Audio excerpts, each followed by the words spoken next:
Masuk adik, masuk. Atas. Iya, masuk. Iya, udah.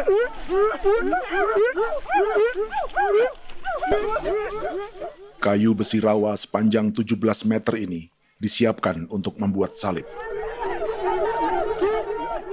Melihat panjangnya, timbul pertanyaan, siapakah yang akan disalib? Siapapun itu, pasti sesuatu yang lebih besar dari mereka. Tapi Frankie Woro, Casimilus Awe, dan warga suku Auyu di Papua Selatan ini tak akan melukai siapapun. Mereka memakai salib ini sebagai tanda perlawanan.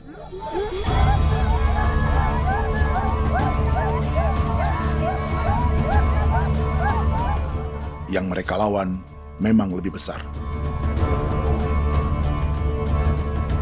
yaitu pemerintah Republik Indonesia. Pemerintah sedang mengincar 2,5 juta hektar hutan orang Papua untuk proyek tanaman industri pangan dan energi.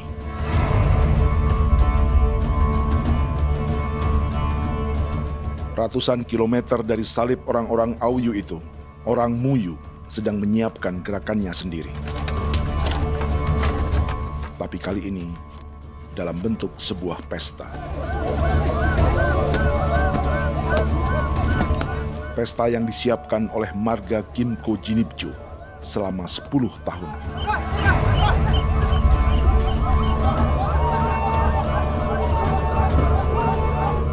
Sosok di marga ini adalah Willem Kimco, orang asli Papua yang tak punya kartu identitas kewarganegaraan manapun.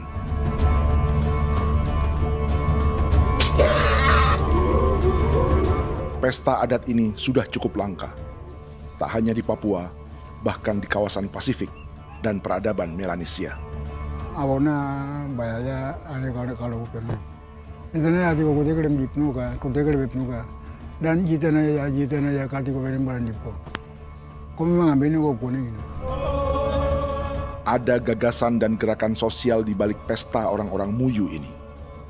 Sama dengan gerakan salib merah yang dimulai orang-orang Auyu.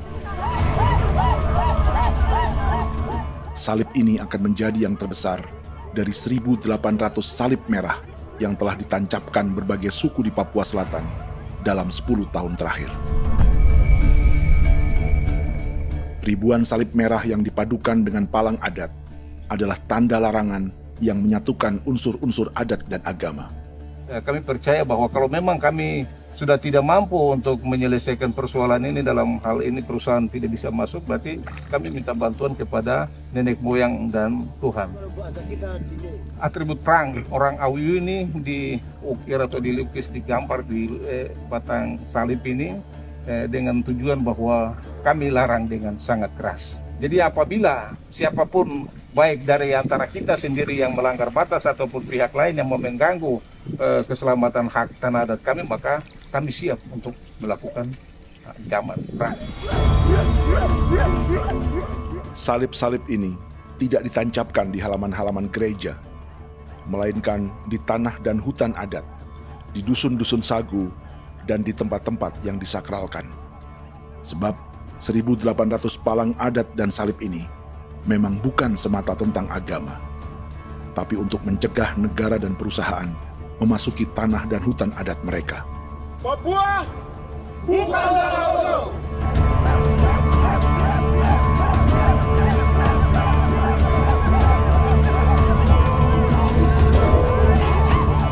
Di zaman TikTok ini, kami ingin menceritakan semua ini lewat film yang pendek.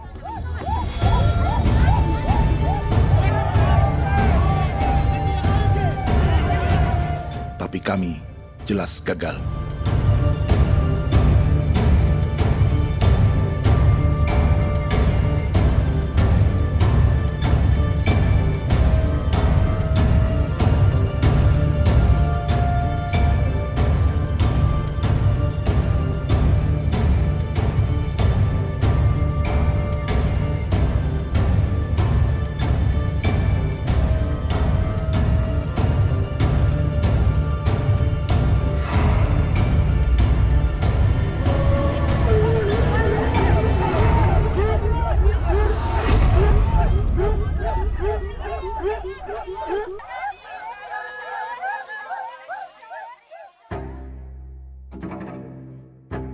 Di planet ini, ada 5 pemilik hutan hujan tropis terluas yang tersisa.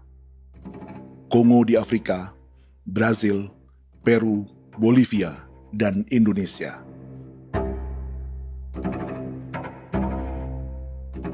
Di Indonesia, satu-satunya pulau yang hutannya masih terjaga adalah Papua, pulau terbesar kedua di dunia setelah Greenland.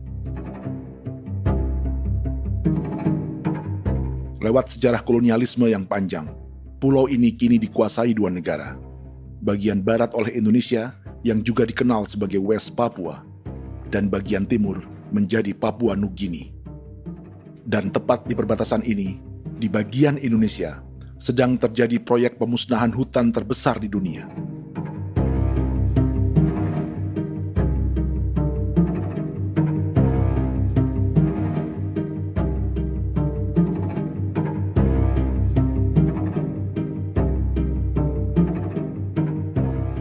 Pemerintah Indonesia sedang membuka lebih dari 2,5 juta hektar hutan untuk sawit, tebu, padi, dan peternakan.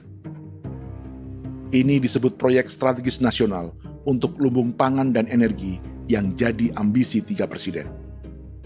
Bagian terbesar direncanakan untuk mencetak sawah seluas 1,3 juta hektar. Lalu bagian lain akan ditanami tebu seluas 560.000 hektar untuk gula dan bioetanol. Setiap liter bensin di Indonesia akan dicampur bioetanol 10% atau E10. Ada 10 perusahaan di proyek ini, dan semuanya dimiliki oleh 1 keluarga saja. Berikutnya, ada areal sawit seluas 400.000 hektar untuk biodiesel. Targetnya mencampur 50% solar dengan minyak sawit atau B50. Dan terakhir, pemerintah akan membuka peternakan seluas 380.000 hektar. Jadi, apa yang salah dengan proyek pangan dan energi ini? 5 orang Papua dalam film ini akan menjawabnya.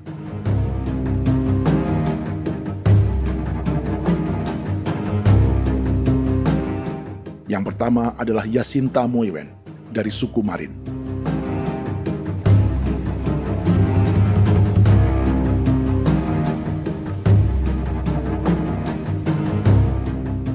Yasinta dan warga di distrik Ilwayap di Merauke sudah menjadi korban.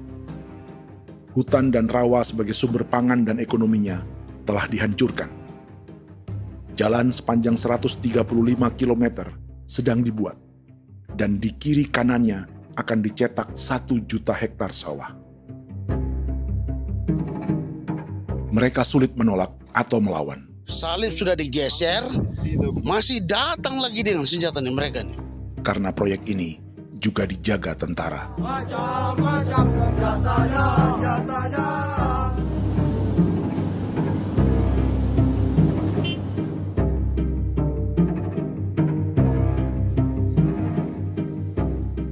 Yang kedua adalah Natalis Buer di distrik Tanah Miring, Merauke. Petani milenial ini merasa ditelantarkan.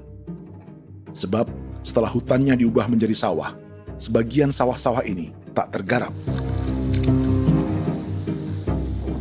Orang asli Papua seperti Natalis tak punya modal untuk benih, pupuk, perawatan, hingga ongkos panen.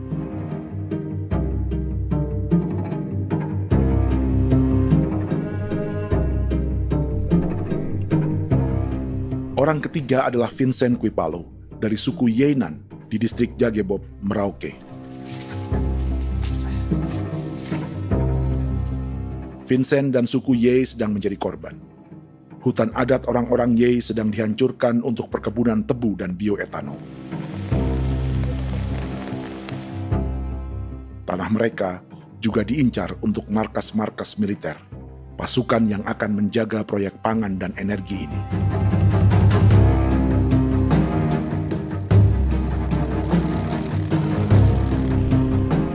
Yang keempat adalah Frankie Woro dari suku Auyu di distrik Fofi, Kabupaten Bovendigul. Hutan dan tanah mereka terancam perluasan perkebunan sawit untuk campuran biodiesel atau B50. Orang-orang dari suku Auyu ini adalah calon korban. Merekalah salah satu pelopor gerakan Palang Adat dan Salib Merah. Meski kadang berseberangan dengan gereja yang mereka anggap lebih mendukung pemerintah dan perusahaan.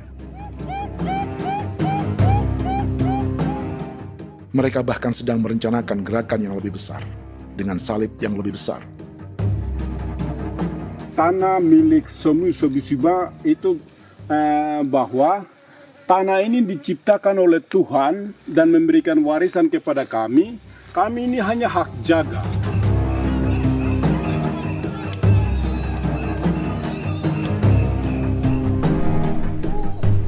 Sosok kelima adalah Willem Kimco dari suku Muyu di Bovendigul. Tokoh adat dari Muyu ini hidup di garis belakang proyek negara, sehingga belum menjadi korban. Tapi mereka sedang bersiap menghadapi segala kemungkinan. Tinggal di belantara dan perbatasan membuat sebagian mereka tak punya status kewarganegaraan.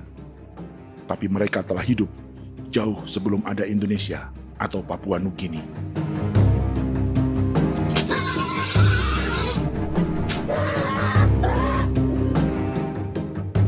Kelimanya mewakili jutaan orang asli Papua yang sedang terancam eksistensinya.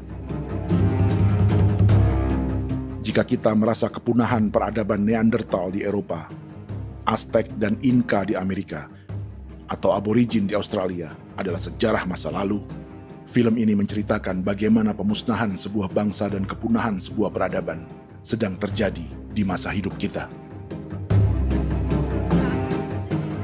Kepunahan bukan karena kerusakan lingkungan dan ruang hidup semata, juga karena dihantam 60 tahun operasi militer.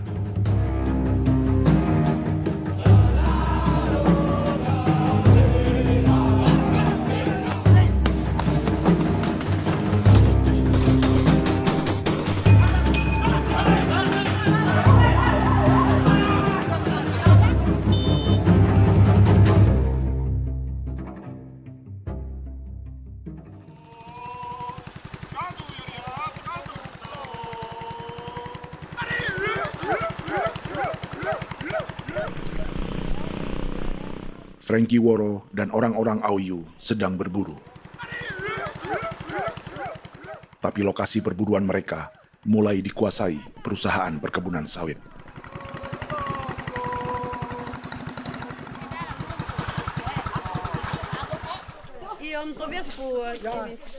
Kita akan menuju arah ke Inabusu. Di sana kami akan masuk di wilayah konsesi perusahaan PT Indo Asiana Lestari, dan di situ ya ada survei-survei mereka yang mereka pernah lakukan, tapi juga kami ada lakukan tanda-tanda saksi di sana.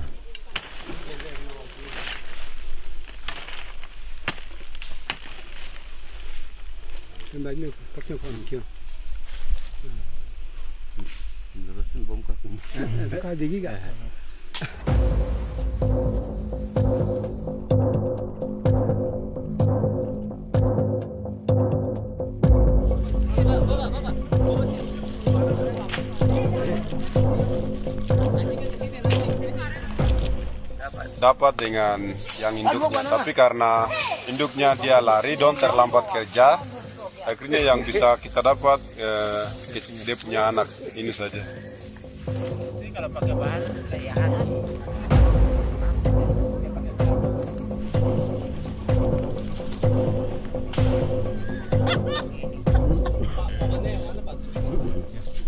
Pohon ini pohon bitanggur, dia punya kayu ini kita biasa gunakan untuk kerja perahu, dan juga kulit depu getanya itu kita pakai untuk kerja ini, panah-panah ini lem, jadikan lem ini, panah-panah. Hutan ini adalah supermarket bagi suku Auyu. Juga lumbung pangan atau bank untuk menyimpan deposito kekayaan alam. Hutan juga tempat yang penuh dengan sejarah suku, situs budaya, dan tempat-tempat sakral. Inilah yang sedang mereka pertahankan dari incaran pemerintah dan perusahaan. Untuk semua alasan ini, mereka menancapkan ribuan salib merah.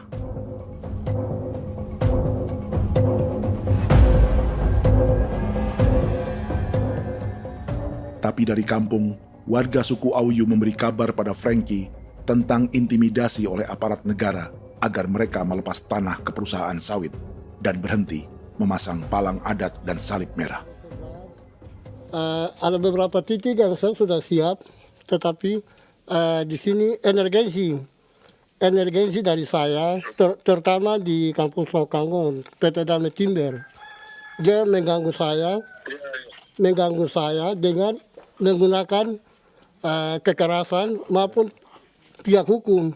Dan kemarin saya ada pernyataan penolakan secara resmi, tapi masih tetap dengan menggunakan pihak hukum untuk masuk, untuk harus dituntut saya untuk harus diterima perusahaan itu. Kita di situ ada 15 marga, tetapi 15 marga juga tidak setuju. Marga-marga siapa yang terima dan marga-marga mana saja yang menolak. Nanti kita lihat dari pertimbangan itu, dan di situ dan kita undang mereka untuk bicara dengan kami. Sebagai sosok yang aktif dalam gerakan, warga Auyu terus memberi informasi lapangan kepada Frankie yang tak selalu berada di kampungnya. Izin pernyataan yang mereka paksa saya untuk tanda tangan itu, tapi sementara saya tidak tanda tangan. Data semua ada di tangan saya.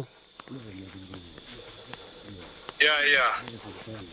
Baik, kalau gitu itu lebih bagus karena tanda tangan itu yang berbahaya. Iya. Tanda tangan itu yang lebih berbahaya karena sekarang ini modern dan canggih, dan itu yang mereka biasa pakai untuk tipu muslihat. Mereka biasa pakai itu di tanda tangan itu. Betul. Dari Bambisa juga di Sofia dia masuk untuk memaksakan kami marga untuk harus menerima perusahaan itu. Tapi kemarin kami sudah menolak. Babinsa di sini nama bosku. Itu yang sekarang strategi militer yang sekarang mereka pakai. Jadi yang penting masyarakat itu yang benar-benar mau menolak siap dukung ketua marga siapa yang nanti tampil. Ini adalah peta konsesi sawit untuk biodiesel dalam proyek strategis nasional.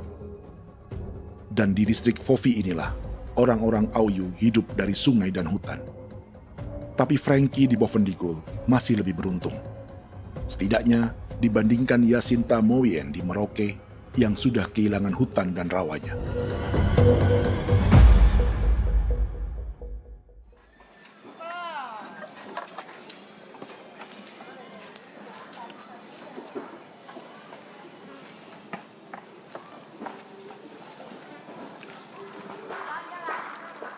Yasinta dari suku Marin adalah petani sayur di Kampung Wanam, distrik Ilwayap, Merauke.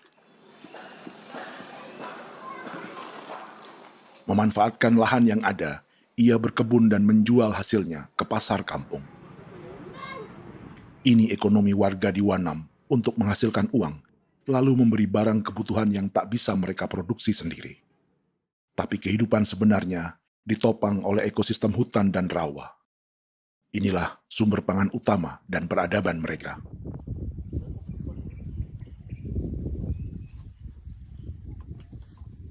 Namun ketenangan ini diusik ketika tiba-tiba pada Mei 2024, di Pelabuhan Wanam datang ratusan alat berat untuk proyek pangan dan energi pemerintah.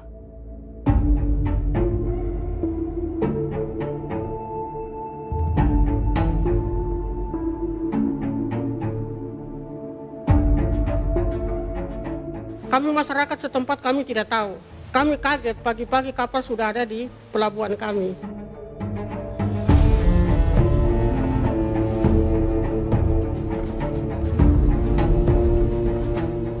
Yasinta Moywen atau Enrika Gebze dan warga lainnya tak pernah diajak bicara atau dimintai pendapat. Seakan-akan Papua adalah tanah kosong. Kita suka kaget yang dong bawa turun alat berat dong bawa turun, kita kaget masyarakat. Dorang subongkar itu kayu-kayu.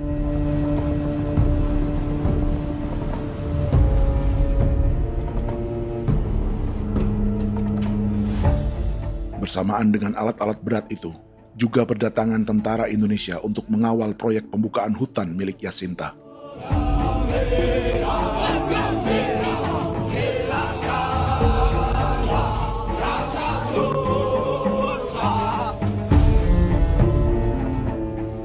Ribu alat berat didatangkan dari Cina ke Papua oleh perusahaan bernama John Lin Group sebagai kontraktor pemerintah. Ini disebut sebagai pesanan eskavator terbesar di dunia dengan nilai 4 triliun rupiah. Misinya membuka hutan dan rawa milik orang Marin, salah satunya untuk membangun jalan sepanjang 135 km. Sementara di kiri kanannya akan dicetak sawah yang ditargetkan seluas 1,3 juta hektar. Jalan berupa garis lurus ini bukan rute tradisional ekonomi masyarakat. Jalan ini akan menghubungkan kawasan perkebunan sawit dan tebu di sebelah timur, juga untuk mobilisasi pasukan militer. John Lin Group adalah perusahaan yang dimiliki Andi Samsudin Arsyad atau yang dikenal dengan Haji Isam. Sebagian orang mengenalnya sebagai pengusaha yang hobi balapan mobil.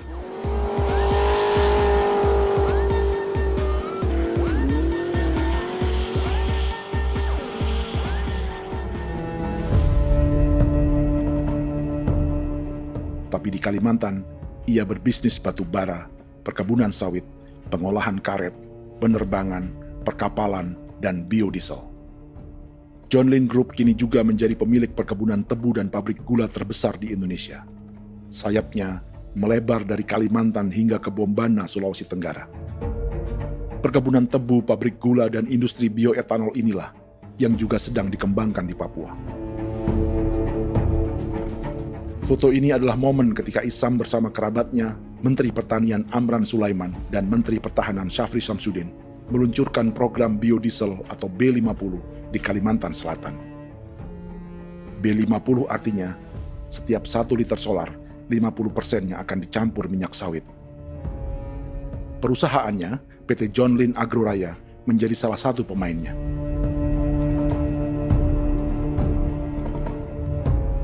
Sepanjang tahun 2025, saham PT John Lin Agroraya pernah naik hingga 700%.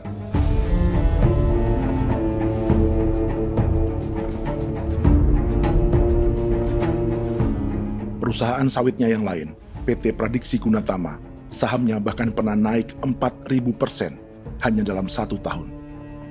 Dari harga saham ini saja, nilai kekayaan keluarga Isam diperkirakan mencapai 100 triliun rupiah lebih, menjadikannya salah satu keluarga terkaya di Indonesia dan salah satu pemain penting industri bioenergi. Dan di Papua Selatan inilah sebagian sawit-sawit untuk mendukung program B50 akan ditanam. Inilah tanah orang-orang Wambon, Muyu, Marin, Yei, atau Auyu seperti Frankie Ward.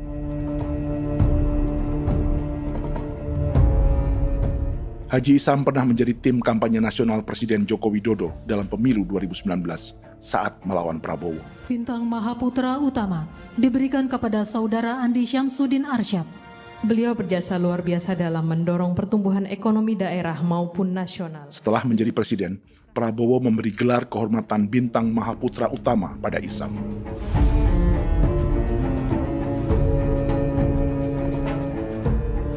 Sejumlah menteri Prabowo, juga kerabat dan orang-orang yang pernah bekerja di perusahaan Isam.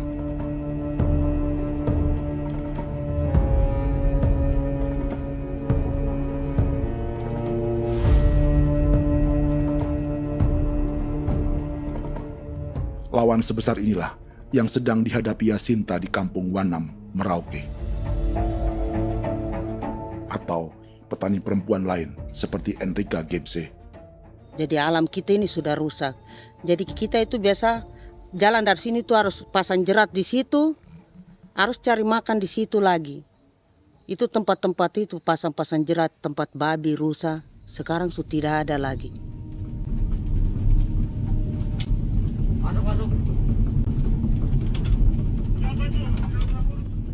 Rekaman ini memberi gambaran bagaimana Kasuari kehilangan rumah di bekas hutan dan rawa yang telah dibabat.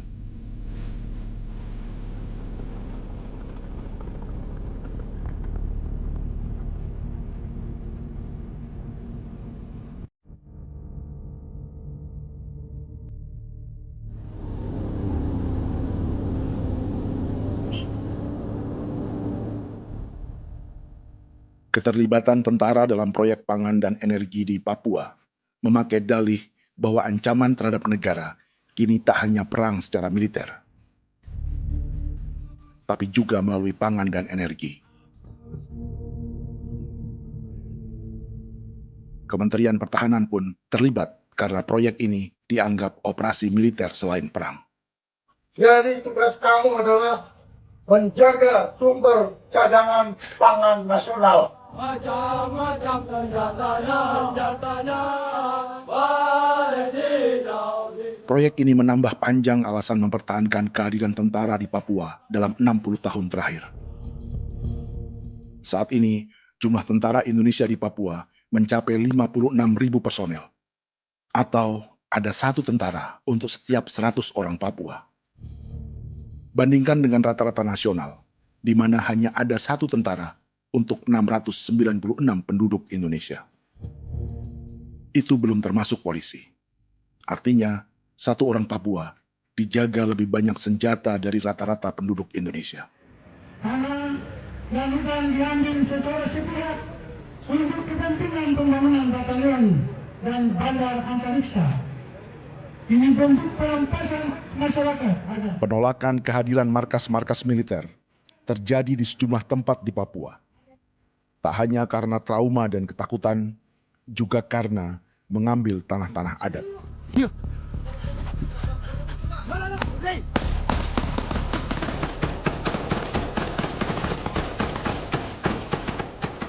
Salah satu alasan mengapa militer terus ditambah di Papua, karena masih ada perlawanan dari Organisasi Papua Merdeka atau OPM selama 50 tahun terakhir. Ayo. Tapi kekuatan militer OPM diperkirakan hanya 1.430 personel dan 360 pucuk senjata. Selebihnya, mereka menggunakan senjata tradisional.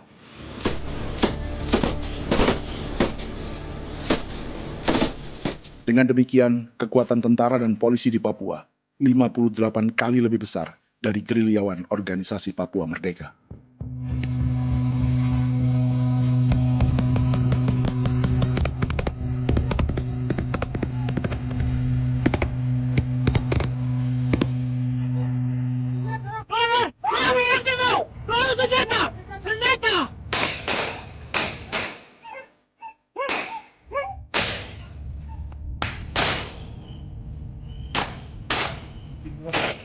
Sebagian tentara berada di garis depan pertempuran, tapi sebagian besar lainnya terlibat operasi non-tempur menjaga proyek pemerintah dan investor swasta. Seperti Batalion Infanteri Teritorial Pembangunan di distrik Jagebob, Merauke ini.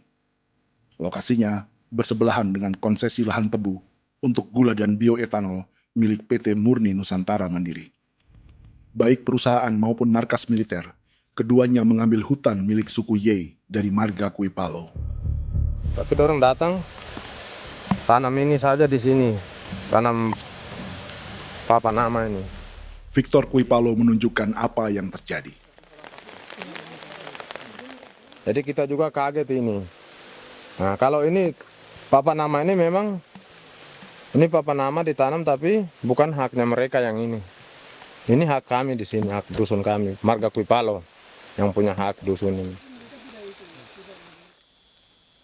Setelah memasang patok, alat berat mulai bekerja untuk membangun markas militer di tanah orang Ye.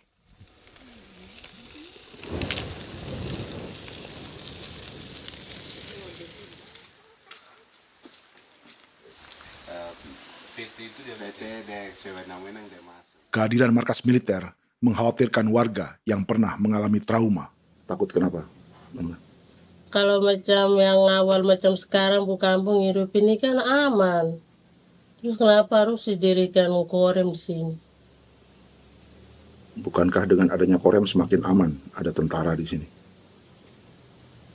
Kalau untuk kampung kayaknya tidak bisa aman kalau ada tentara, paling masyarakat dipukul itu ini. Kalau kampung hidup begini malah saya sejahtera dan saya punya masyarakat. Apa pernah ada pengalaman buruk sebelumnya dengan tentara di daerah sini? Ada yang cerita waktu pos-pos di sini tuh di 13, 12 itu zaman katanya Patimura. Memang kasihan. Malah kita punya orang ini yang dianiaya betul, dipukul. Disuruh kerja bakti tidak mau atau lama mencari, namanya kita pangkur sagu itu butuh waktu 1 minggu. Kalau lama begitu ya paling diseret apa pukul itu. Operasi militer Indonesia di Papua dimulai tahun 1962 lewat Operasi Trikora. Tapi perlawanan bersenjata pertama di Papua baru dilakukan tahun 1965 di Manokwari. Nanti tanggal 1 Mei jam 12.30 pemerintahan di Irian Barat mutlak akan jatuh di tangan.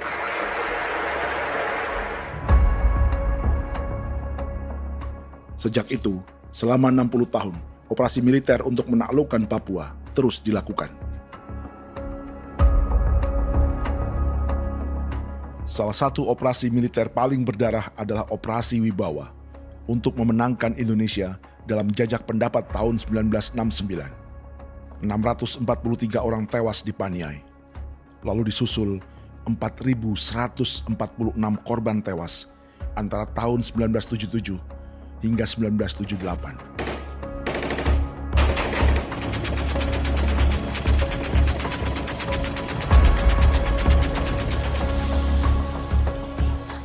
Operasi militer ini menimbulkan gelombang pengungsian hingga kini. Dewan Gereja Papua mencatat 103.000 orang menjadi pengungsi pada tahun 2025 dan nyaris tak diberitakan media-media Jakarta.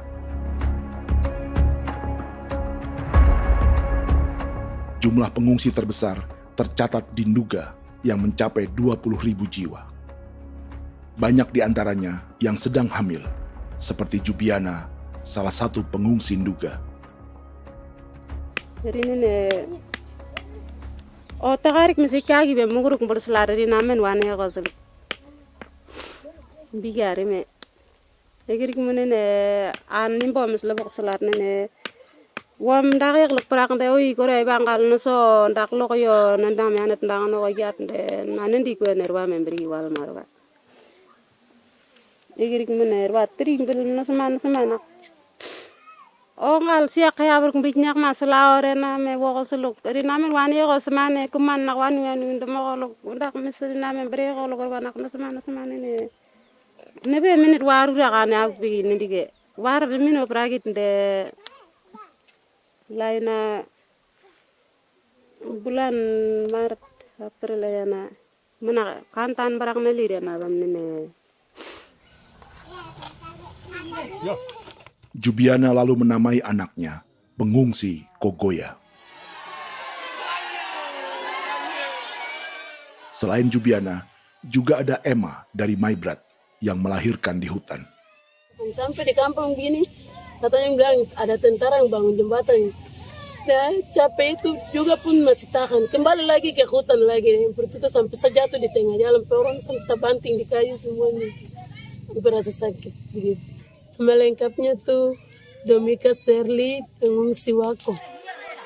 Masyarakat sipil dari kampung Aitrem sementara mengungsi karena kampungnya sementara dikuasai oleh TNI Polri. Seratusan ribu pengungsi di Papua saat ini jauh melampaui jumlah yang mengungsi ke Papua Nugini tahun 1984, yaitu 10.000 orang karena menghindari operasi militer.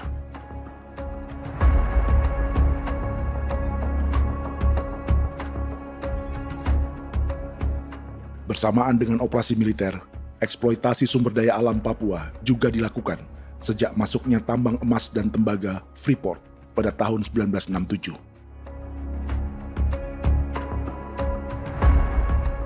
Disusul perkebunan sawit awal tahun 1980-an. Lalu ada perburuan buaya untuk diambil kulitnya.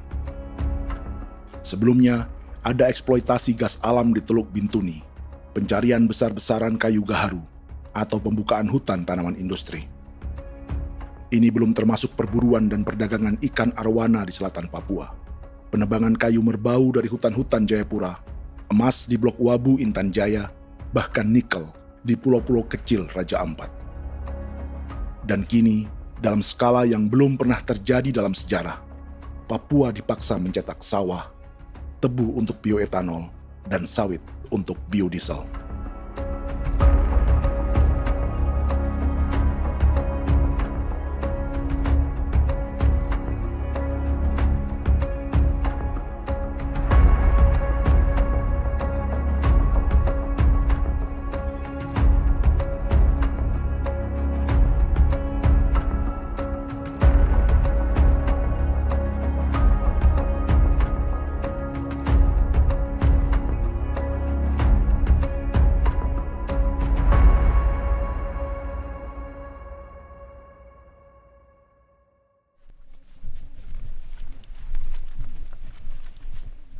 Inilah yang sedang menimpa keluarga Vincent dan Victor Kuipalo di Merauke.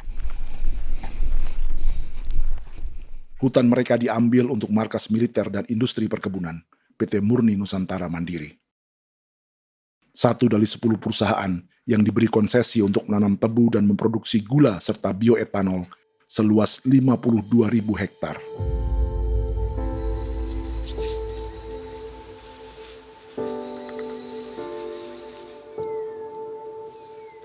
Perusahaan ini dianggap mengambil hutan dan tanah orang-orang Ye, terutama marga Kuipalo, yang memiliki hak adat terhadap 2.300 hektar hutan.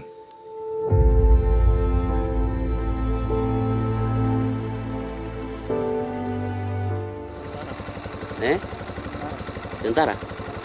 Tentara. Oh iya, tentara.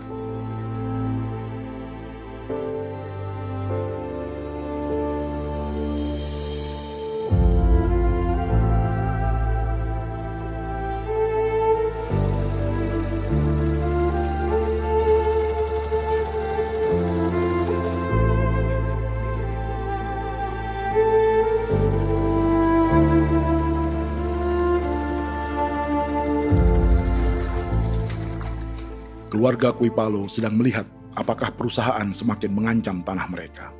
Dan kekhawatiran itu terbukti. Iya, makanya tadi saya bilang ini dari sini saja dekat ini sudah masuk di dalam ujung lapang ini. Ini hutan, yang ini hutan yang orang ada bongkar sekarang ini. Ini sudah punya alat sudah dekat ini. Dekat sekali ini. Ini di sini. Nacau, kelapa itu yang jalan lama, jalan setapak ini. Dari udara, terlihat alat-alat berat semakin mendekati tanah orang-orang Ye, marga Kuipalo.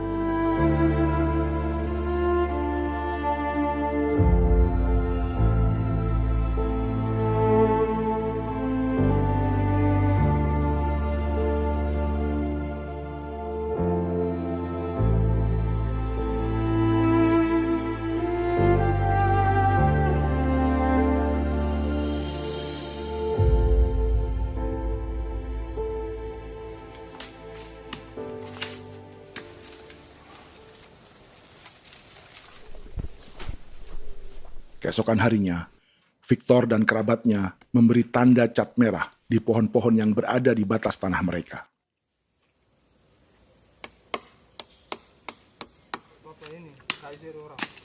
Tapi tanda peringatan adat ini tak diindahkan perusahaan.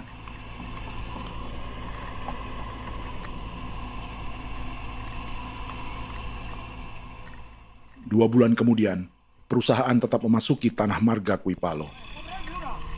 Sama. Kami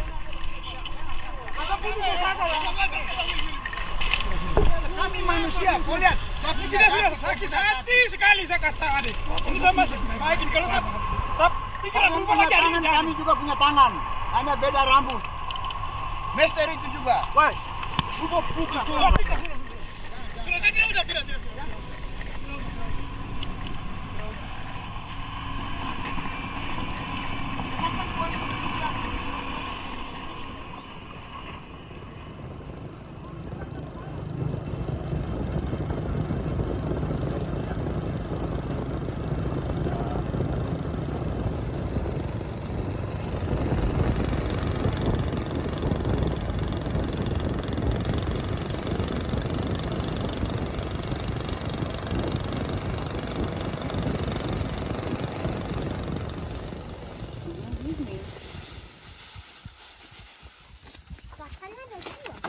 masuk sini.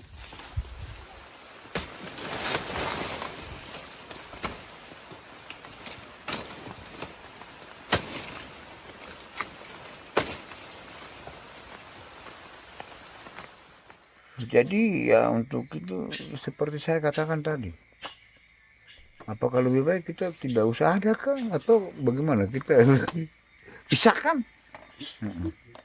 pisahkan dari negara ini kah? Jangankan tuh, saya kemarin bicara sama Daniel, datang sama saya dengan persoalan Kodam ini.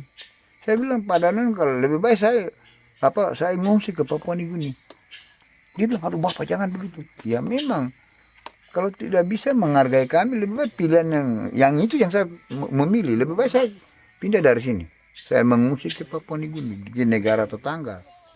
Masih di laut. Apa? Oh, ini. Saya bilang sama Kapolsek, Pak, Agustus ini, 17 Agustus saya tidak kasih naik bendera merah putih. Saya bendera ada, nanti saya taruh di meja. Bendera saya ada. Karena saya punya pikiran percuma kita ini merasa bahwa kita hidup di bawah naungan merah putih. Ternyata merah putih tidak lindungi kami. Tidak anggap kami sebagai kami rakyatnya. Dia lambang negara. Dan kami menghargai lambang negara itu. Ternyata lambang negara ini, kita bernaung di bawah lambang negara ini, kita tidak dilindungi. Hak kita tidak dihargai.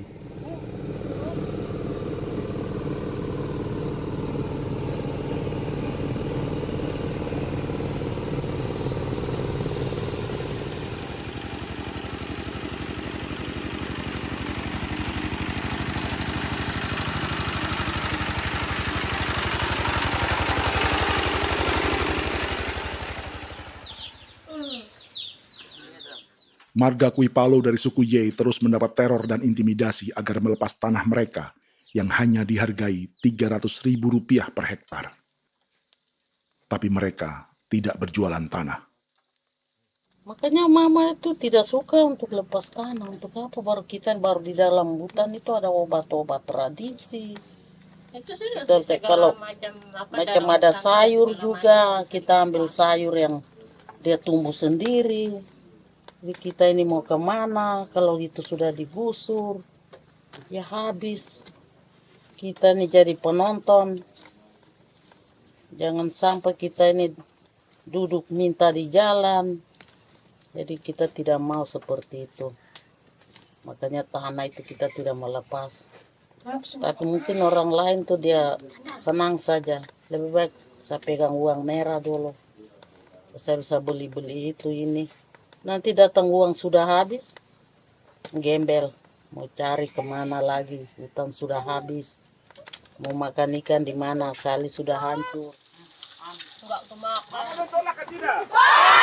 Seperti Yasinta di Wanam, suara dan gerakan kaum perempuan Papua sangat nyaring dan tak bisa diabaikan.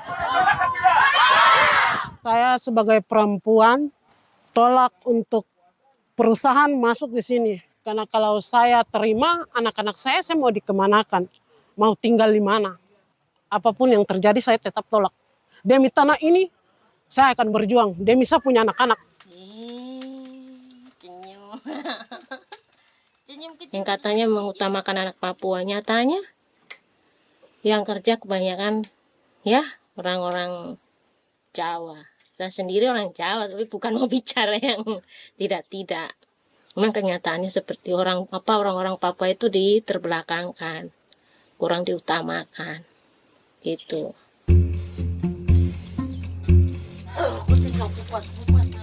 Proyek food estate seperti mencetak sawah, bukannya tak diikuti warga Papua.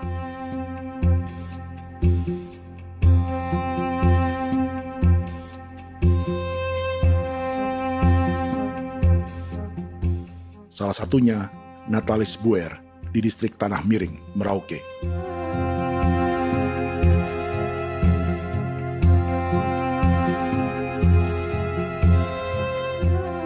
Setelah menghabisi hutan, pemerintah Indonesia mencetak sawah untuk tanaman padi karena beras mulai menjadi makanan pokok menggantikan sagu. Sebagian besar penggarapnya adalah warga transmigran yang datang sejak era 1980-an. Bahkan petani transmigran sudah ada sejak Belanda membuka proyek padi kumbe di distrik Kurik. Lokasi yang sering jadi langganan pejabat Indonesia memamerkan sawah di Papua. Tapi Natalis juga ingin belajar menanam padi atau bersawah. Namun ia kesulitan karena dibutuhkan modal untuk benih, pupuk, hingga pemeliharaan dan panen. Lalu sawah-sawah ini pun mulai dikuasai pendatang.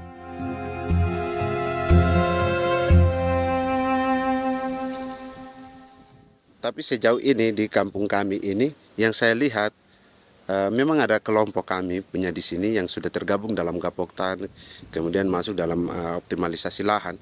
Tapi menurut saya anak asli yang punya lahan di sini. Mereka tidak punya.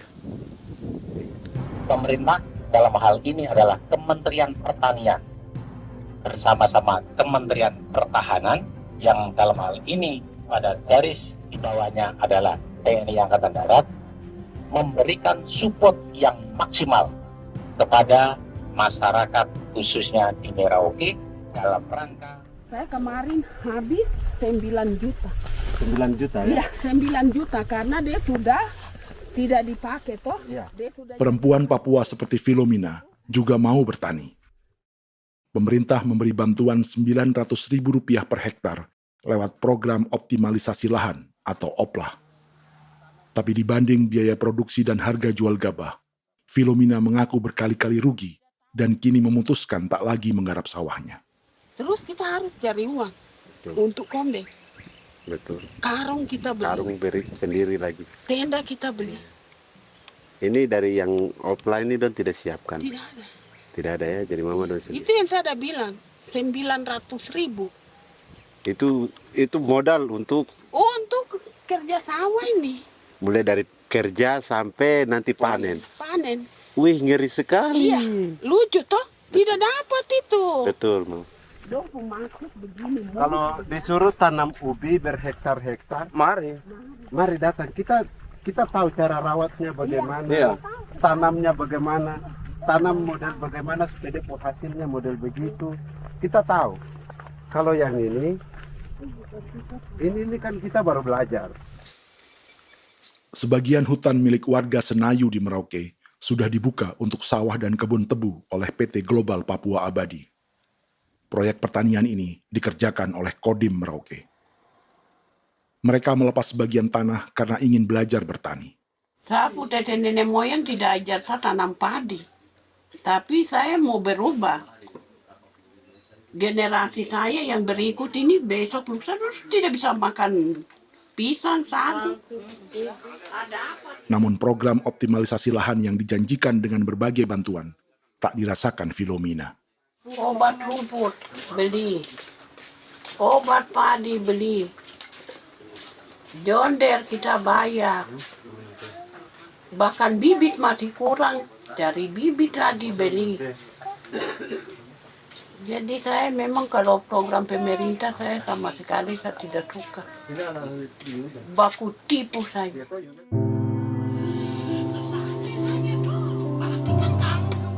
Mereka merasa ditinggalkan sendiri, jatuh bangun belajar bertani padi. Sementara sumber pangan dan air yang semula mudah didapat, kini telah berganti sawah dan kebun tebu. Dulu kita masih bisa jalan, nanti masak di kali, pakai air kali. Minum pakai air kali. Sekarang, kok mau masak? Tidak ada air. Air sudah susu, mau minum tidak bisa. Sudah dengan obat. Drone semprot tebu itu saja drone. Drone yang semprot. Saya lihat di itu. Jadi kita bukan drone yang terbang di atas untuk disemprot. Iya, itu semprot obat. Dong lempar pupuk di bawah ya dia mengalir ke kali. Mengalir ke kali, ke rawa-rawa.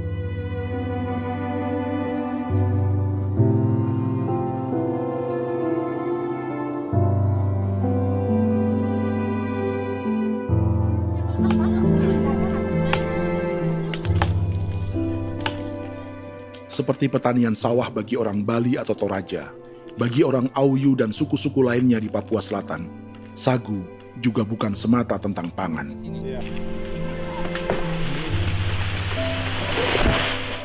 Bagi orang Auyu dan Marin, sagu adalah kerabat, sosok orang tua, sosok nenek moyang yang harus dijaga dan dilindungi. Lagi bikin apa mama ini mama? Pakai toko itu sagu.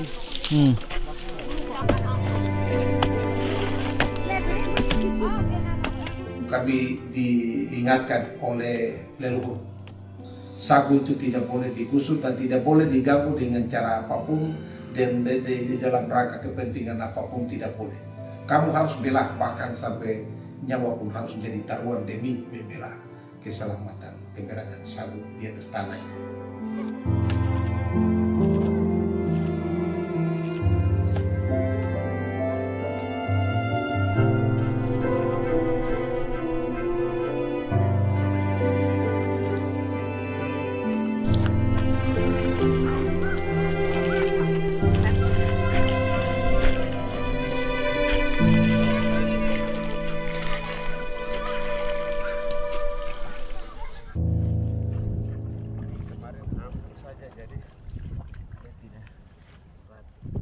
Menurut Natalis, pemerintah di Jakarta mendefinisikan lumbung pangan semata urusan beras dan mencetak sawah. Sebenarnya orang Papua itu bukan tidak bisa bertani. Kami tanam ubi itu bagian dari pertanian. Nah, pertanian yang dimaksud oleh pemerintah itu harusnya selalu, itu kalau bisa pemerintah harus spesifikkan. Pertanian apa yang dimaksud? Pertanian tanam padi atau pertanian tanam ubi, petasan dan lain-lain. Ini yang harus dispesifikkan dulu. Begitu, sehingga tidak menjustifikasi kami orang asli Marin bahwa kami tidak bisa bertani. Bukan. Kami buka kebun besar-besar di sana, bahkan bermeter-meter, ratus-ratus meter pakai sekop, bukan pakai ekskavator, tapi ini pakai skop. Itu pertanian, begitu. Bagi Natalis, alih-alih memaksimalkan sawah-sawah yang sudah ada untuk petani Papua, pemerintah selalu membuka hutan baru, seperti dikerjakan perusahaan John Lynn Group dan melibatkan tentara. Padahal, sejarah keterlibatan militer dalam proyek food estate atau cetak sawah adalah sejarah kegagalan yang bertubi-tubi 4 presiden selama 30 tahun terakhir.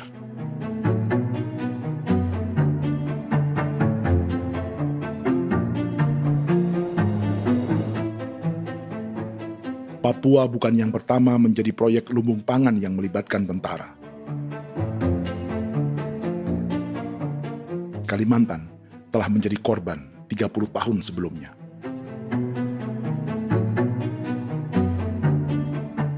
Ini adalah bekas hutan yang sudah dibuka di Pulang Pisau, Kalimantan Tengah.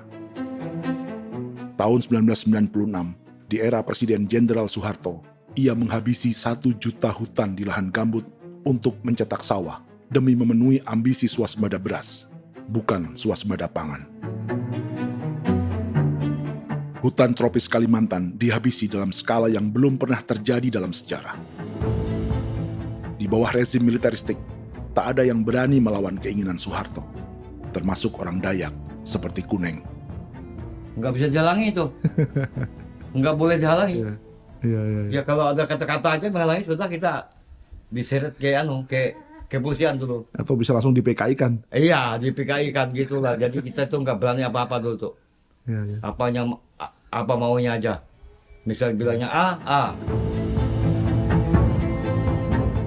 Setahun setelah pengundulan hutan skala besar itu, tahun 1997, untuk pertama kalinya Kalimantan mengalami kebakaran lahan dan kabut asap terbesar dalam sejarah.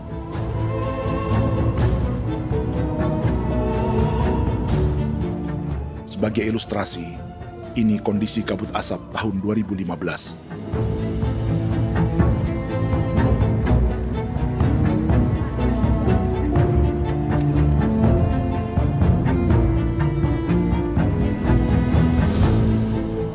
Proyek 1 juta hektar sawah Jenderal Soeharto itu gagal. Bendungan dan saluran irigasi mangkrak hingga kini. Mei 1998, rezim Soeharto tumbang. 2 tahun setelah ia menumbangkan jutaan hektar pohon di Kalimantan. Setiap tahun, lokasi ini menyumbang kebakaran dan kabut asap yang merugikan jutaan orang. Sawah yang berhasil di Kalimantan justru bukan sawah yang dibangun Jenderal Soeharto, melainkan yang dirintis para transmigran sejak era 1980-an. Sawah-sawah inilah yang ikut digarap oleh militer di era Presiden Joko Widodo. Dan hasil dari proyek food estate Presiden Jokowi itu sama sekali jong nih, nggak ada harapan lagi sudah seperti ini. Tapi Jokowi terus memperluas area food estate hingga 16.000 hektar. Presiden Jokowi juga menyerahkan urusan lumbung pangan ini kepada Prabowo yang saat itu menjadi Menteri Pertahanan. Salah satunya di Kabupaten Gunung Mas, Kalimantan Tengah, untuk membuka perkebunan singkong seluas 31.000 hektar. Food estate singkong Jenderal Prabowo ini dimulai dengan membuka 600 hektar hutan di Tawai Baru. Proyek singkong untuk bioetanol ini pun dijaga tentara. Dan seperti Jenderal Soeharto, proyek Jenderal Prabowo ini pun gagal.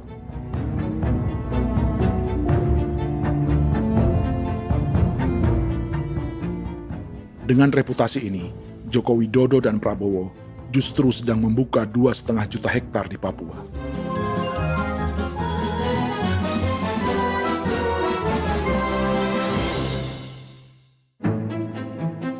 Setelah Jenderal Soeharto, Presiden Jenderal Susilo Bambang Yudhoyono juga mencoba membuka food estate di Papua sejak tahun 2010. Namanya Merauke Integrated Food and Energy Estate atau MIFE. Proyek ini juga gagal. Lalu di lokasi yang sama, Jokowi berusaha meneruskan dengan proyek mencetak sawah 1,2 juta hektar yang juga gagal. Sekarang yang paling siap adalah 1,2 hektar. Yang 1,2 juta hektar. Dan kini, Prabowo yang pernah gagal dengan 600 hektar singkong di Kalimantan justru akan mengulangi di Papua dengan skala 2,5 juta hektar. Di daerah Papua pun harus ditanam kelapa sawit supaya bisa menghasilkan juga BBM dari kelapa sawit.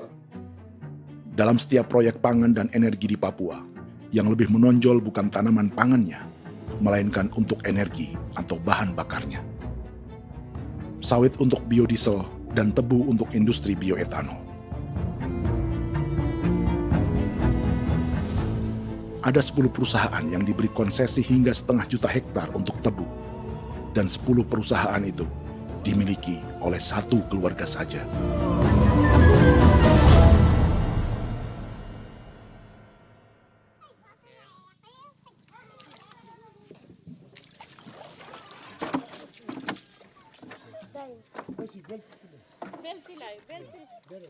Para perempuan Auyu di Bovendigul akan berangkat memancing. Priska Beni membantu menyiapkan perahu.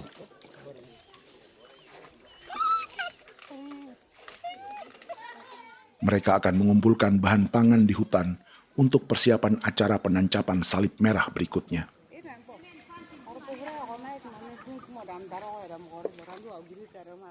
Priska sudah mengambil posisi memancing.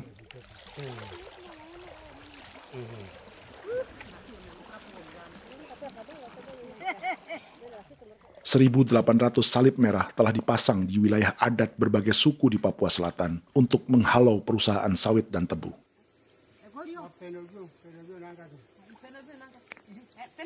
Maria Tebung yang paling muda datang membawa hasil. 2 ekor ikan gastor alias gabus toraja.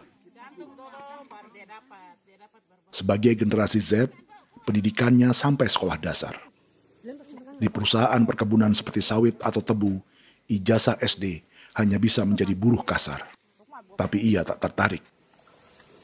Karena kita hidup itu dari alam, kita pancing, juga di darat, bawa anjing, terus bikin pagar sagu, dapat babi, bawa baru kita makan. Jadi kita tidak mau perusahaan masuk. Kita tidak akan terima. Sementara Priska Beni masih mencari peruntungan. Tapi baginya, menjadi nelayan di Sungai Fofi masih lebih baik daripada bekerja 9 tahun di perkebunan sawit. Sudah pengalaman, jadi kita tidak mau lagi. Seberapa lama ketika kerja itu? Selama di sana. 9 tahun di sana. 9 tahun? Saya baru pulang dari perusahaan. Selama 9 tahun kerja di sawit, bisa punya rumah kah? Atau Tidak. motor kah? Tidak. Johnson kah? Tidak. Cuma makan saja. Pendapatan juga kan tidak lebih. Habis dimakan.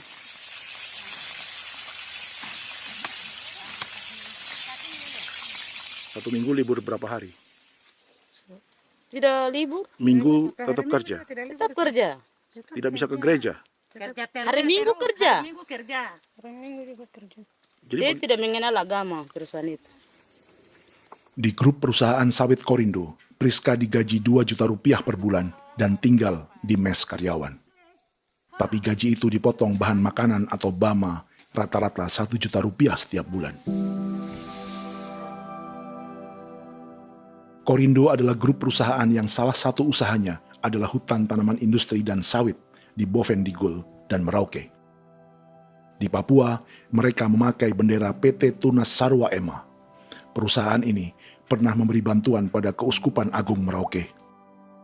Keuskupan Merauke belakangan mengeluarkan pernyataan mendukung proyek strategis nasional di Papua.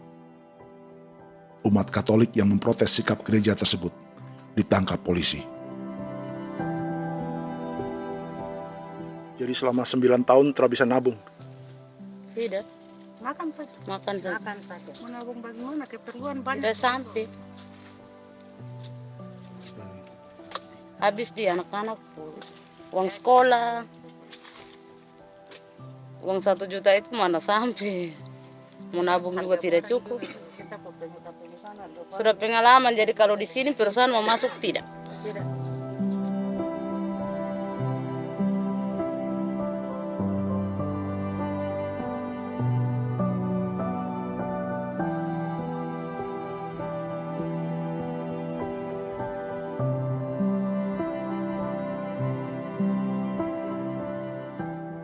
Dan menu makan siang seperti ini agaknya sulit bagi buruh sawit atau tebu yang digaji 2 juta rupiah per bulan. Generasi Z seperti Maria Tebung atau generasi milenial seperti Priska Beni punya matematika ekonominya sendiri.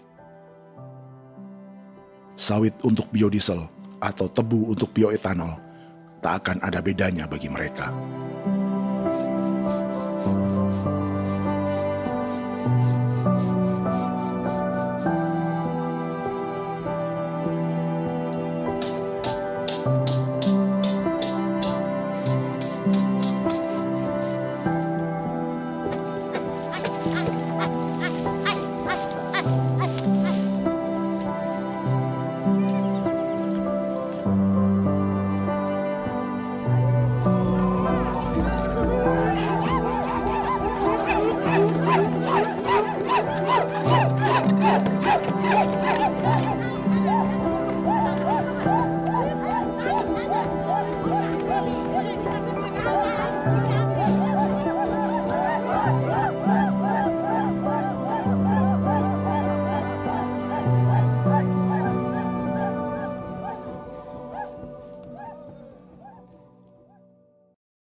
Perkebunan tebu 1,5 juta hektar di Merauke adalah ide 3 presiden untuk menggenjot penggunaan bioenergi sebagai campuran bahan bakar fosil.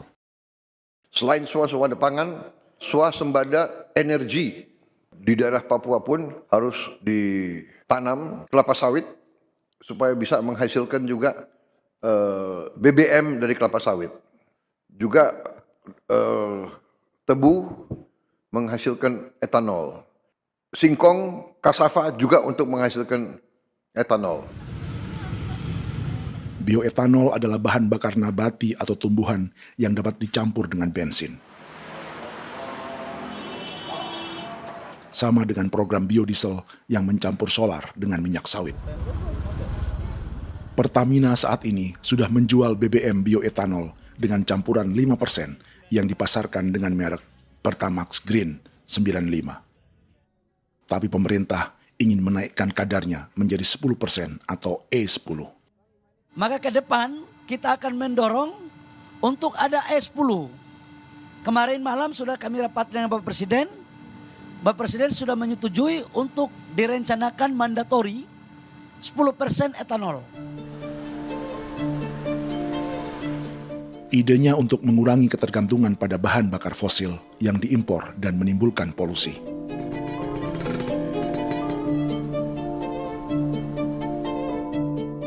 Tapi bioetanol bukannya tak mengorbankan lingkungan, hutan, rawa, dan manusia.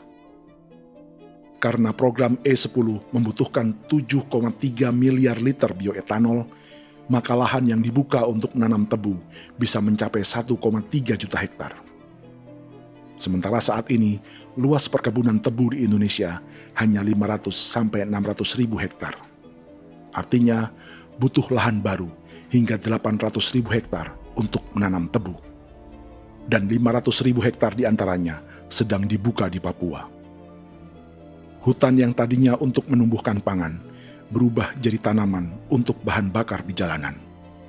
Kecepatan pulihnya hutan beradu dengan jumlah dan kecepatan kendaraan di jalanan.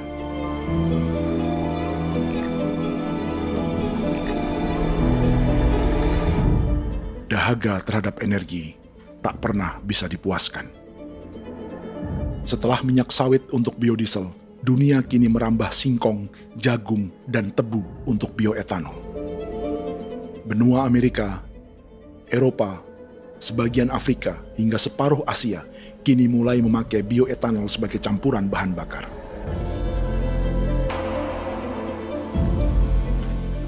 Selain perebutan lahan, masa depan dunia juga dibayangi semakin mahalnya harga pangan karena persaingan antara perut manusia dengan tangki kendaraan.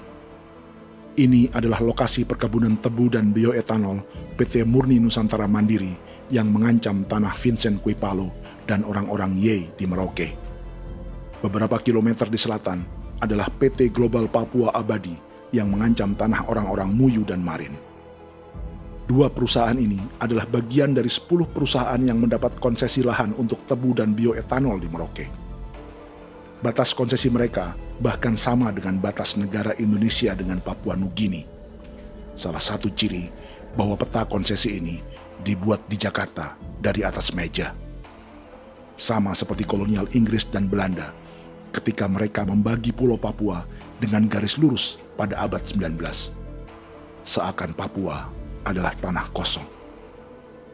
Bedanya, meski peta konsesi ini mengatur batas 10 perusahaan, tapi perusahaan-perusahaan ini sebenarnya dimiliki oleh satu keluarga saja. Ini nama 9 dari 10 perusahaan tebu dan bioetanol di Merauke, Papua. 99% saham mereka dimiliki sebuah perusahaan bernama PT Merauke Nusantara Manis. Sementara 1% sisanya dimiliki PT Merauke Gula Mandiri. Tapi saham kedua perusahaan ini dimiliki PT Merauke Sugar Group. Dan perusahaan ini 90% sahamnya dimiliki pengusaha bernama Angelia Bonaventure Sudirman serta perusahaan bernama Zico Trust dan Resource Harvest. Lalu 10% lainnya dikuasai PT Papua Energi Abadi yang pemiliknya adalah Dudi Christian dan Angel Madeline. Sekarang, mari kita lihat siapa mereka. Angelia Sudirman adalah keponakan dari salah satu konglomerat sawit Indonesia, Martias Fangiono. 9 perusahaan di Papua ini berada di bawah bendera Merauke Sugar Group. Dan Merauke Sugar Group hanya satu dari 7 grup perusahaan milik keluarga Fangiono.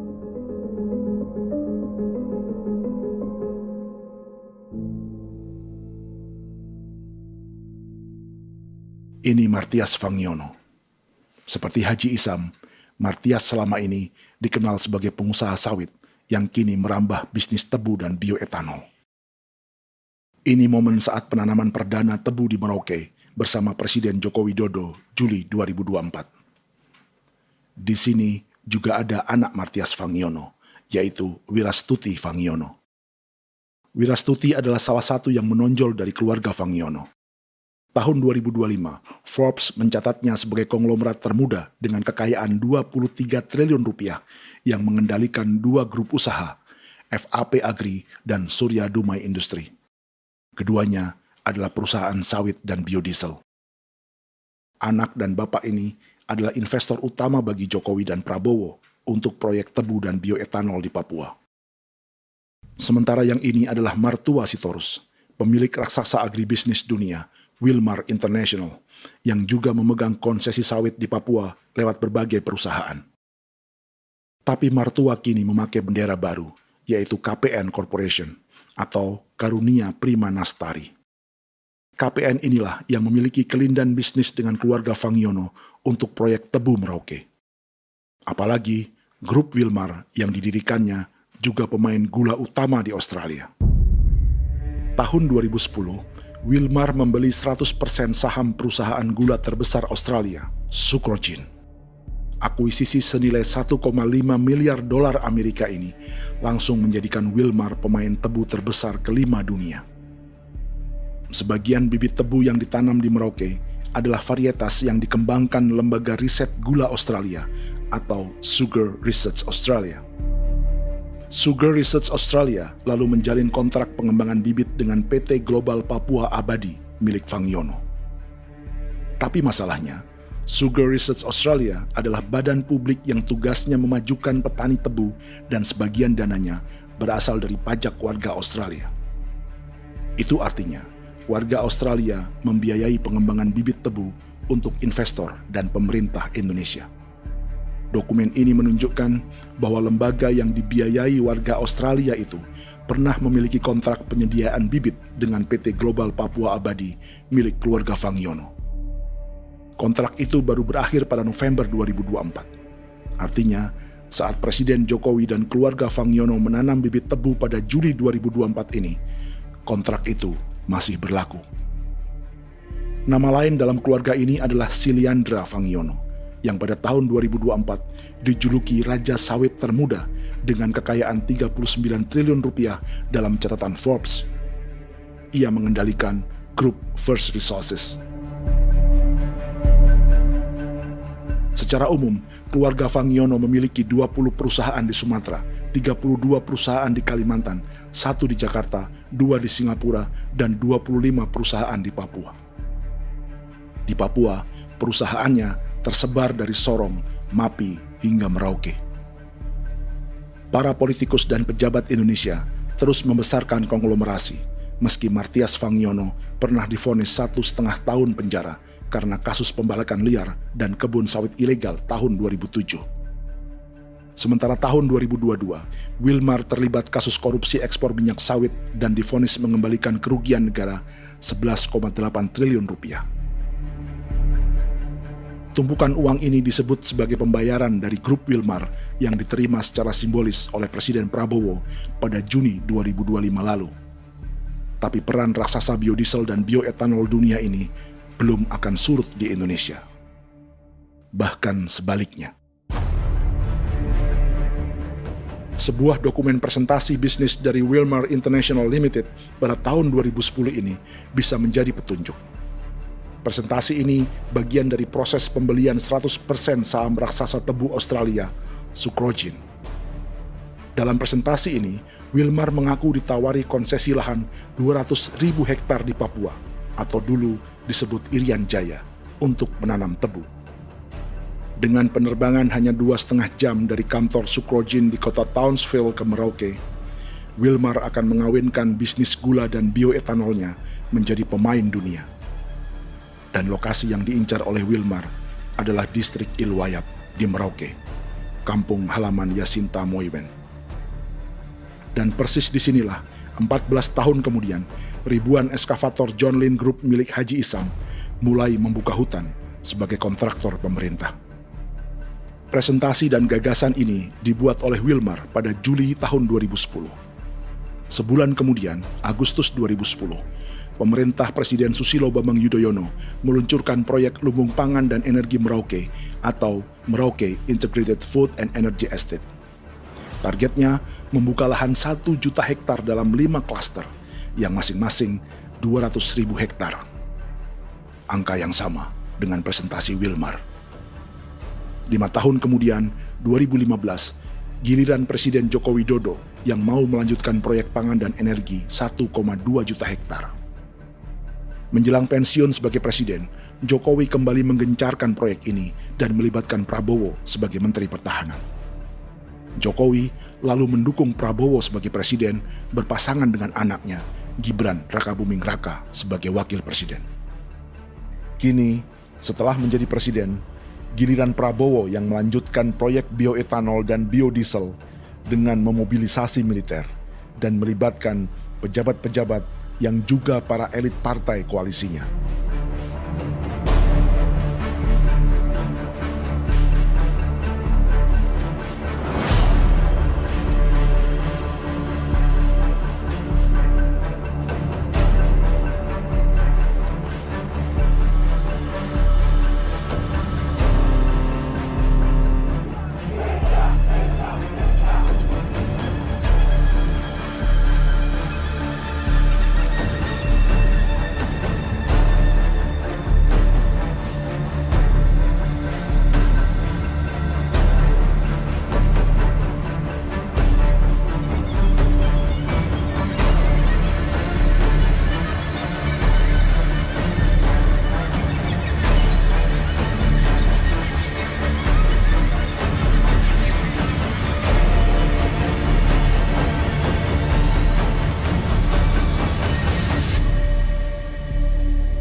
Tahun lalu, hutan-hutan di Pulau Jawa dalam waktu singkat berubah menjadi perkebunan tebu di bawah rezim kolonial Belanda.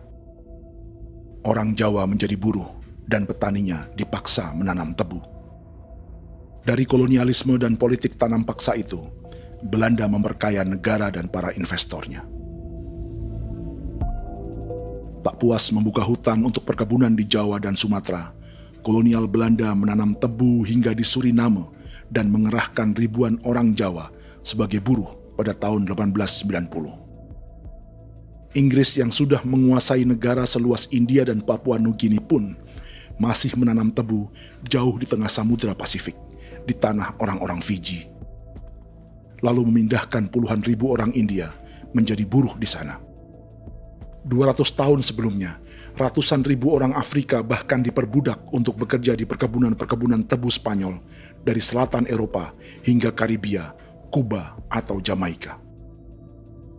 Jika dulu tebu menjadi gula atau emas putih, kini cerita kolonialisme tebu berlanjut di Papua untuk bahan bakar nabati atau bioetanol. Dan seperti semua cerita tentang kolonialisme, akan ada yang berpesta dan ada yang membayar. Dalam setiap cerita pesta kolonialisme, baik di Jawa, Karibia, atau di Papua, selalu melibatkan para elit lokal, dari pejabat, perwira, hingga agamawan. Tapi dalam setiap kolonialisme, juga selalu ada cerita tentang mereka yang mempertahankan diri dan melawan.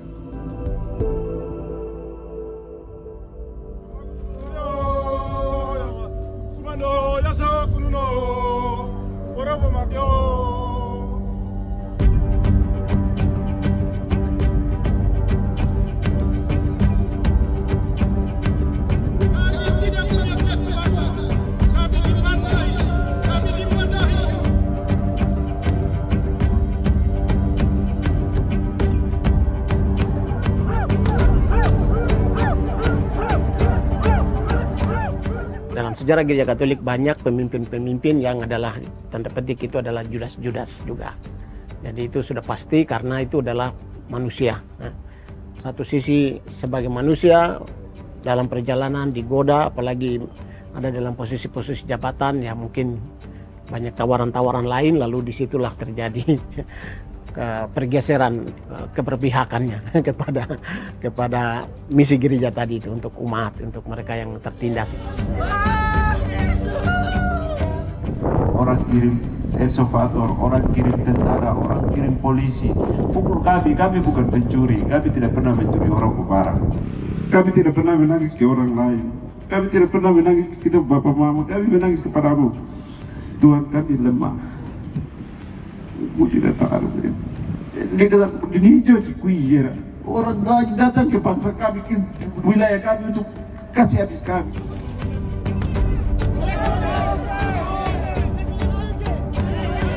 Ya Hakimam Dehi, Ya Hakimam Dehi, Bono Ya Hadikul Dehi, Bono Ya Hadikul Dehi.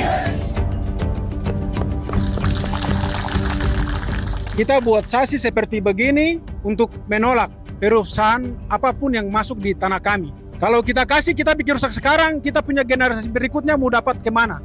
Jadi kita nyatakan sikap di sore hari ini, kami tolak. Apa yang dilakukan pemerintah untuk PSN adalah kejahatan. Pemerintah bagian dari kejahatan, aktor perusak dan pembunuh terhadap negara, terhadap alam, hutan, terhadap manusia. Jadi negara jadi aktor pembunuh. Jadi Pilatusnya siapa? Negara, pemerintah Jakarta ini. Tanah Wiu bukan kosong. Masyarakat adat kami masyarakat. Perusahaan tolak. Lihat asal.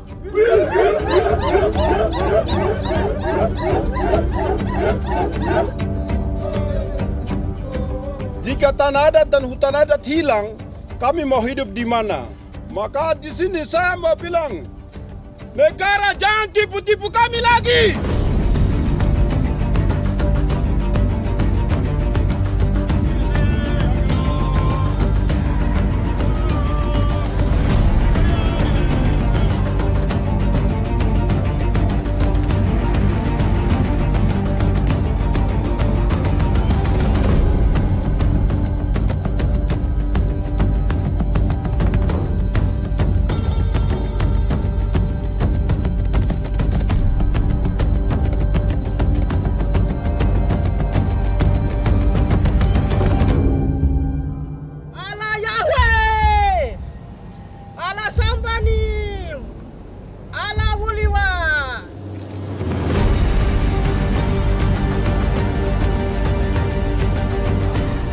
Kalau kami dianggap orang Papua itu bagian daripada Republik ini, tolong hargai kami.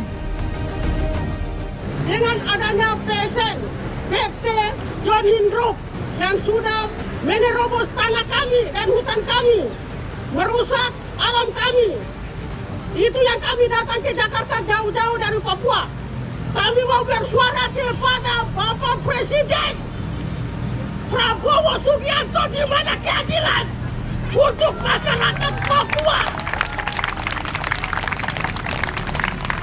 Tolong lihat masyarakat Papua yang sudah mati. Kami bersepakat menyatakan, 1. Gereja-gereja di Indonesia mendukung masyarakat adat yang menolak proyek strategis nasional di tanah Papua. 2. Gereja-gereja di Indonesia menolak militerisme dan otoritarianisme di Indonesia.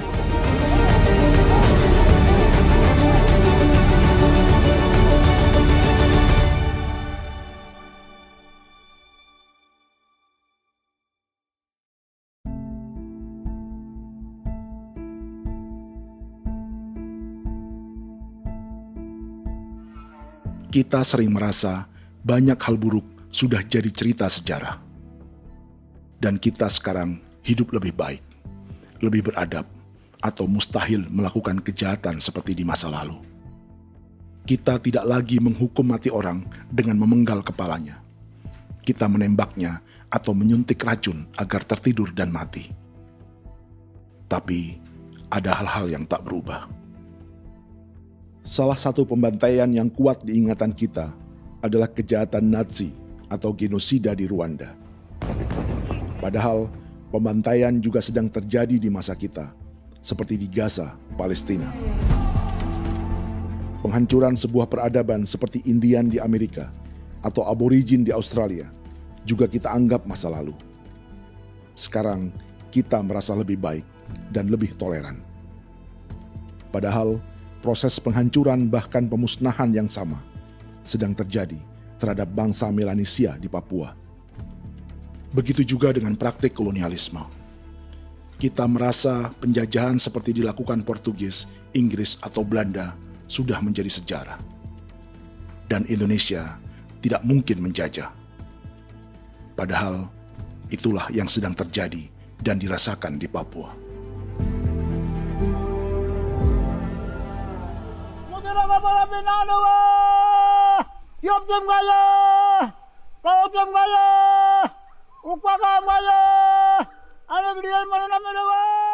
Jalannya sejarah ini disadari Willem Kimco di pedalaman Bovendigol, Papua. Hidup terpencil dan tak tersentuh urusan negara bukan berarti selalu aman.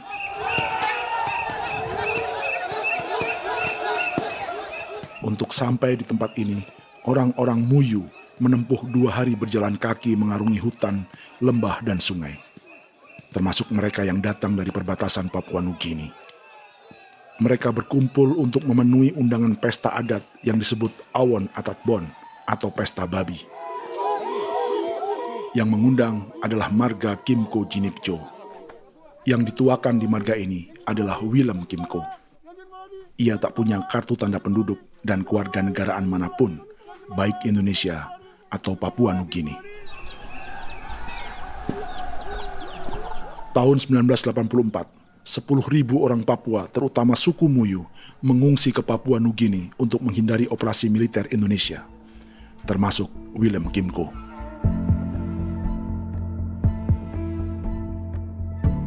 Apa yang membuat pesta adat ini istimewa? Apa bedanya dengan acara serupa yang dihadiri pejabat, tokoh agama, LSM, atau yang direkam oleh kru televisi dan konten kreator? 13, 14, 15, 18. Pertama, untuk membuat pesta babi, orang Muyu perlu persiapan selama 10 tahun. Sebab, babi-babi yang akan jadi bagian dari pesta ini tak boleh dibeli, alias harus dipelihara sendiri.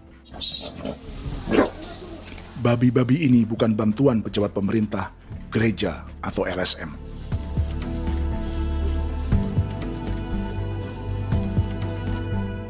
Yang kedua, babi-babi ini tidak dipelihara di kandang. Jadi punya nama babi ini kah? Harimau. Harimau? Harimau. Dia kulit dengan ini bulu di harimau, macam harimau begitu dan kasih nama harimau. Setelah diberi nama, mereka dilepas liarkan di hutan sejak kecil. 10 tahun kemudian, jika tiba saatnya pesta, para pemburu akan mencari mereka di dalam 479 hektar hutan milik marga Kimco. Suku atau marga lain tak akan mencurinya di hutan, karena mereka sudah punya babi dan wilayah masing-masing.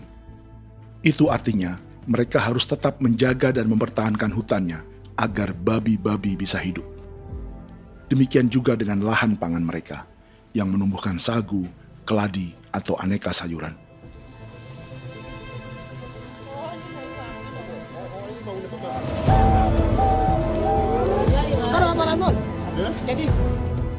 Yang ketiga, dalam Awon Atatbon atau pesta babi, binatang ini tidak dimakan secara gratis.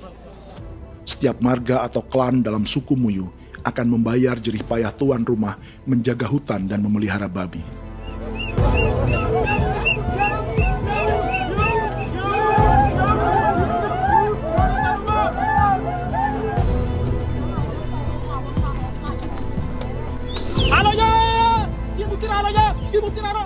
Ini seperti arisan untuk menjaga budaya dan lingkungan. Bagian dari budaya dan ekonomi timbal balik yang ditandai dengan siklus memberi dan menerima.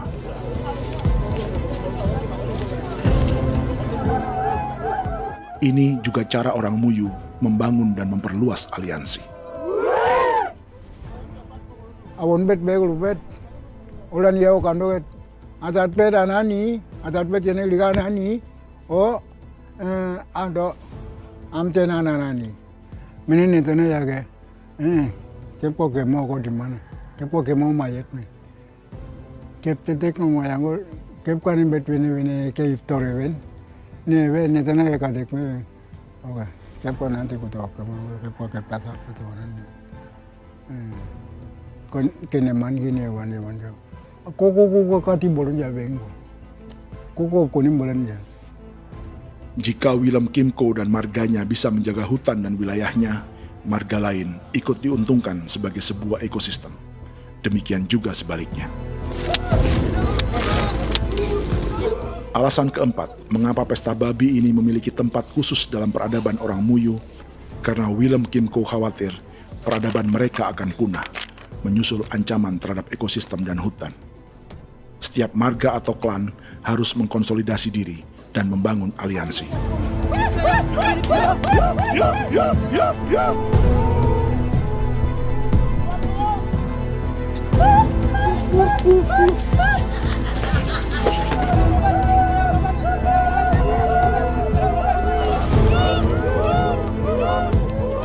Kekhawatiran Willem dan orang-orang Muyu tak berlebihan. Ruang hidup mereka bersinggungan dengan proyek bioetanol dan biodiesel pemerintah Indonesia. Mereka juga tahu apa yang telah dan sedang menimpa suku lain seperti Auyu di Bovendigul atau Yainan dan Marin Anim di Merauke.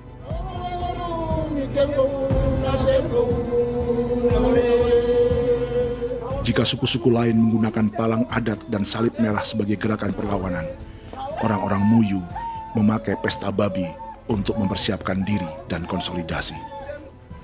Sebab, berbeda dengan saat mengungsi tahun 1984, kali ini yang datang ke tanah orang-orang Muyu tak hanya tentara, juga alat-alat berat bersama para pebisnis pangan dan energi. Mau ke Palu, mau datang.